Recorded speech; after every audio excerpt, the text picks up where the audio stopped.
Right now we have lots of sunshine and a few high clouds here in Denver. 90 our afternoon high today here in Denver. Fort Collins and Greeley in the low 90s, and then we had those upper 90s into southeastern Colorado toward Lamar, and 70s and 80s for the higher elevations today. Our current temperatures mostly in the 80s here for the Front Range. We have 92 in downtown Denver, 89 at the airport, and then we have 88 in Firestone with some 90s toward Boulder and Broomfield, 70s and 80s for the higher elevations. As for our weather headlines, those 90s continue. Dry weather settles in as well as we head through this week, and especially hot weather moving in for the middle of the week. As I mentioned, up to about 100 degrees are possible afternoon highs. 90 degrees our high today, 98 the record set in 2024, and on average we should have a high of 87 degrees. So we're at 93 downtown now, 89 at the airport, and our wind's only 3 miles an hour, so it's a nice quiet afternoon.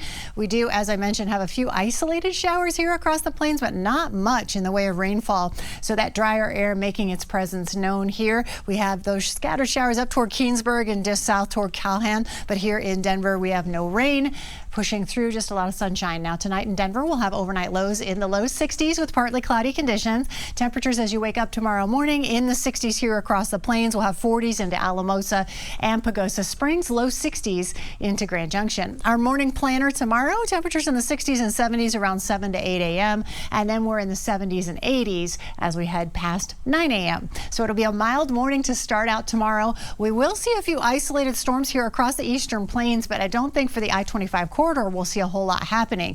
So we will continue to have those highs in the 90s for afternoon highs, and then we'll have those clear skies into the evening. So expect a high of 93 degrees, partly cloudy skies here in Denver, and we are going to see tomorrow lots of sunshine for the day. Temperatures in the 90s from Fort Collins and Greeley all the way down into the metro area. Some 80s toward Castle Rock and Parker, and then we'll have mostly 70s off to the west into the high country. 90s into Cortez and Durango, same for Grand Junction, and 86 for Salida with 80s and 90s across southeastern Colorado. Hot weather sticking around for a few days all the way into the middle of the week. We'll have 93 degrees for Monday, 94 on Tuesday. It's going to be sunny and dry. And yes, kids at school, thank goodness they're getting out a little early because it's going to be 94 degrees on the way back home in the afternoon. And then look at this, 96 and 97 for Wednesday and Thursday. Then we have a cold front coming through on Friday. It'll drop our temperatures to below average for this time of year. 85 on Friday, 84 Saturday, and 83 Sunday with chances for afternoon storms. Those overnight lows mostly in the 60s.